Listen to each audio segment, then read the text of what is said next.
In this tutorial, we are going to look at one of my favorite features in Photoshop, and that is adjustment layers. Before I explain what adjustment layers are, let me show you why they are so important. Let's say I want to color correct this image, maybe a brightened up, and increase the vibrance saturation. I can do that in a lot of ways, and generally speaking, in Photoshop, there are many ways to do the same thing, especially basic cath like Car Crasher. I could choose a tool like the sponge tool and manually saturated areas. I could also go to the image menu and go to the sub-menu adjustments and choose one of the many adjustments here. But the problem with both of those solutions is they both apply the correction directly to the later making changes to that.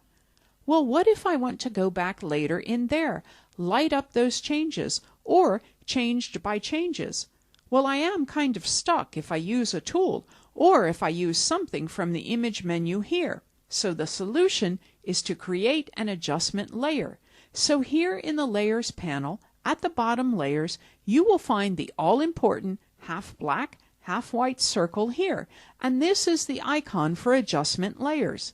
If I click this, we can see all the adjustment layers that are available to us in Photoshop. You could create a solid color, or a gradient, or a pattern layer, or entities other adjustments. In this case, I am going to choose Vibrance. Click on Vibrance, and let's say, for example, we go to the Vibrance property. We can click on Slider. We can type in a number here, or, my favors, to click on the word, and we hit this little icon here, and we actually need to click on Hit Icon. So put your mouse over it, and this icon means we can scrub it.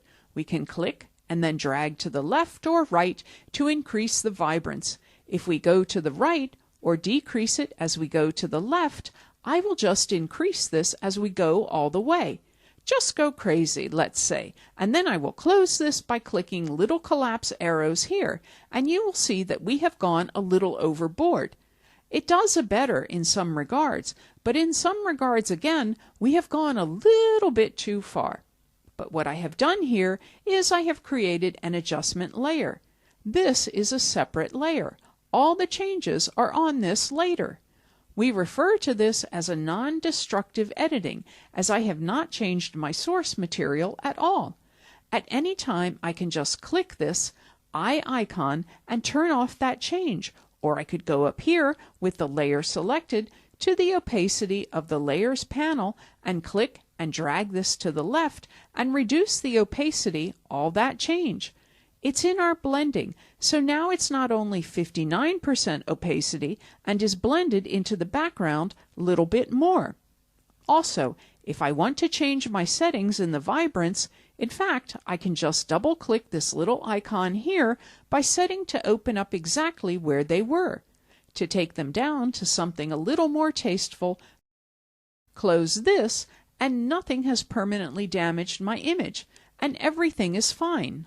I could bring the opacity back up, and there we have it. And here is before and after, and again I am going back again and bump this up even further.